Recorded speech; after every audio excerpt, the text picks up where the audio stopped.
EBISESA ku ABS television. Tabigwayo.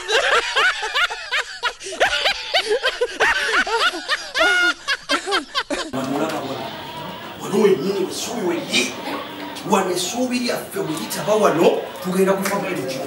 kulikyekubalidde saagala onjiweyo saagala okole ki kubanga nze omulimu ngumanyi nga mulimu esubiri affe wano nawulaba wa musajja owo naye soko yankusomere kubanga boyimirira bintu byegamba bikuyitamu buyisi kati otube bikutuulire kyenkugamba kiriki wani wanesubiri affe mayiti saagala fiire mbwavu mbadde mwavu nagunombe mwavu kyenjagala okimanyi omusajja agaba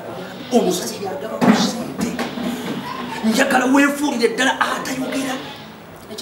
atakola ki towulira toyogera just olaba bulabi bwoti bannaye bwonsubya ssente ogenda kunziza mulimu ogenda bonkoze bubi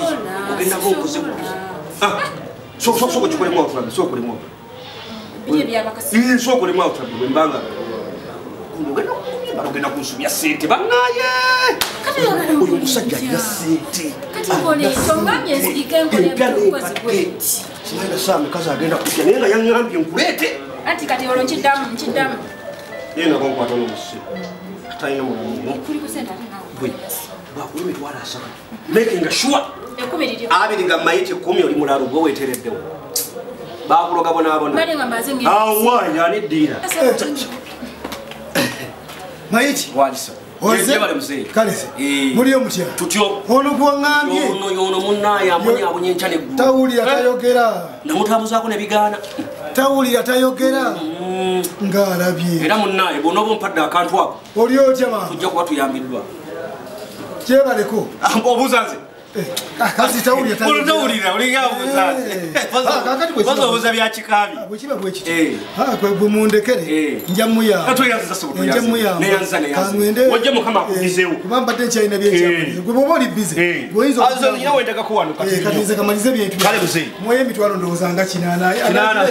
ata tejja tukola muzi wajjagireta ajjagireta moye mitwalo nga kinana kale muzee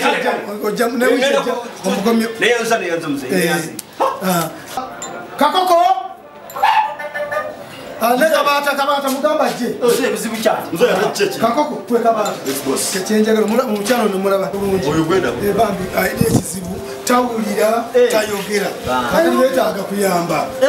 yetaaga kuyamba tumuonye ekizibu muyambe kakati atula muyamba tutya ati duli amajambi agaffe gatawanya twetusaddako oli ono yakabagala bubiyo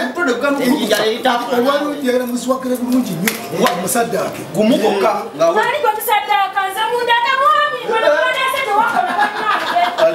aliyose basaba muyamba entabi yagikudde EBISESA ku ABS television. Tabigwayo.